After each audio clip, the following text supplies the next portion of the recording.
വ്യക്തിപരമായ എതിർപ്പിൻ്റെയും അനുകൂലത്തിൻ്റെയും പ്രശ്നമല്ലല്ലോ. സുപ്രീം കോടതിയിൽ യഥാർത്ഥത്തിൽ കേസ് പോയതാരാണ്? CPM-ൻ്റെ ആരും പോയിട്ടില്ല.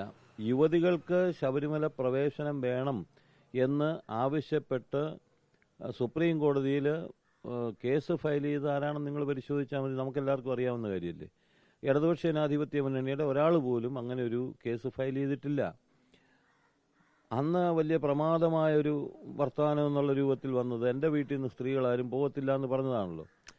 അപ്പോൾ പത്രക്കാർ ചോദിച്ച സാഹചര്യത്തിൽ അന്നേരം ഞാൻ അങ്ങനെ ഒരു വാക്കെന്ന് വെച്ചാൽ നമ്മുടെ വീട്ടിൽ നിന്ന് ആരും പോകാറില്ല എന്നുള്ള ഒരു സാധാരണ നിലയ്ക്കുള്ള സംസാരിച്ച് തന്നെയാണല്ലോ ഒന്ന് വളച്ചൊടിച്ചിട്ട് വേറെ വർത്തമാനങ്ങൾ വന്നത്. ഇതൊക്കെ വിശ്വാസത്തെ ഉപയോഗിച്ച് രാഷ്ട്രീയം കളിക്കുന്ന ചില ആളുകൾക്ക് ഇതിനെ സംബന്ധിച്ച് പറഞ്ഞാൽ മനസ്സിലാവില്ല. ഇപ്പം ഞാൻ ദേവസ്വം ബോർഡ് പ്രസിഡന്റ് ആയിരുന്നപ്പോഴാണെങ്കിലും അല്ലാത്തപ്പോഴാണെങ്കിലും ശബരിമലയുമായിട്ടുള്ള പ്രശ്നത്തിൽ ഉൾപ്പെടെ മുഖ്യമന്ത്രി ഉൾപ്പെടെ എടുത്തിട്ടുള്ള നിലപാട് എങ്ങനെ ശബരിമലയെ സഹായിക്കാൻ കഴിയുമെന്നുള്ളത് തന്നെയാണെന്നുള്ളത് നേരിട്ട് ബോധ്യപ്പെട്ടിട്ടുള്ളവരാണ്.